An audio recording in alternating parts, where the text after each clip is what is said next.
साथ संगत जी, सतगुरु माता जी के पावन चरणों का ध्यान करते हुए बोलिए धन्य निरंकार जी। साथ संगत जी, दासी आशा करती है कि आप सब स्वस्थ होंगे। साथ संगत जी, इसी तरह सतगुरु माता जी की पावन कृपा आप जी पर बरसती रहे। साथ संगत जी, दासी आपके सामने फिर से एक नई प्रेरणादायक कहानी लेकर के आई है। साथ संगत जी, ये कहानी बहुत ही महत्वपूर्ण है हमारी जिंदगी में। बारहसिंगा बैल और गीदड़ की कहानी। तो आओ चलते हैं इस कहानी की ओर। एक वन में एक बैल अकेला रहता था। कुछ दिनों बाद कहीं से एक बारहसिंगा भी उस वन में आकर रहने लगा। इसी बीच कहीं से एक गीदड़ भी वहां आकर रहने लगा। उसकी दृष्टि हट्टे कट्टे बैल और स्वस्थ बारहसिंगे पर पड़ी तो उसके मन में कुटिलता घर कर गई।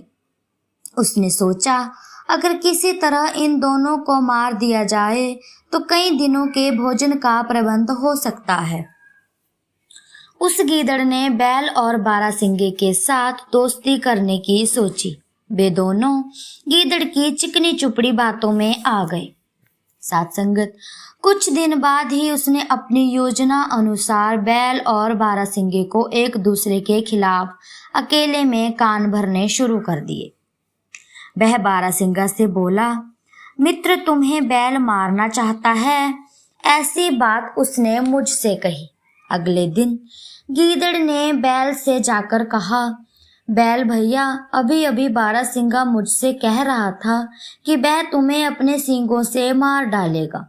इसी प्रकार गीदड़ की बात ने दोनों मित्रों के मन में शंका का अंकुर उपजा दिया, क्योंकि वे कान के कच्चे और अहंकारी थे।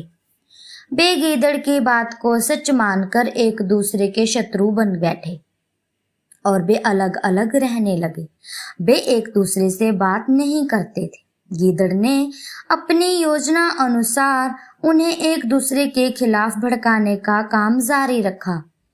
वह पीछे नहीं हट रहा था। साथ संगत, अचानक एक दिन वे दोनों गुस्से में आमने सामने आ गए और गीदड़ ने देखा कि बैल और बारहसिंगा लड़ने के लिए मैदान में उतर आए हैं।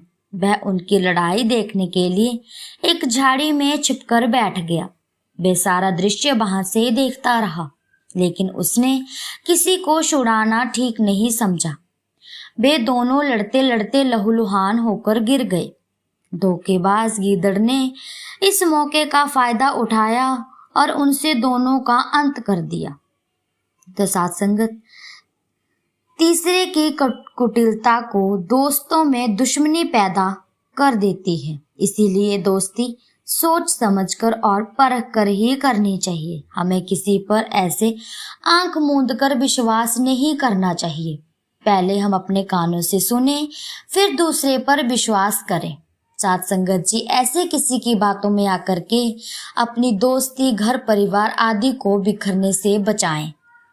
साथ संगत जी, दासी भी अपने जीवन में इस बात को अपना सके। साथ संगत जी, दासी कोशिश भी करती है।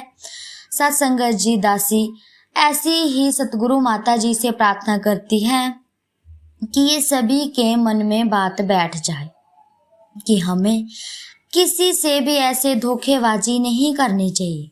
साथ संगत जी, ऐसा करके कुछ हासिल नहीं होता, सिर्फ दुख परेशानियां ही हासिल होती है।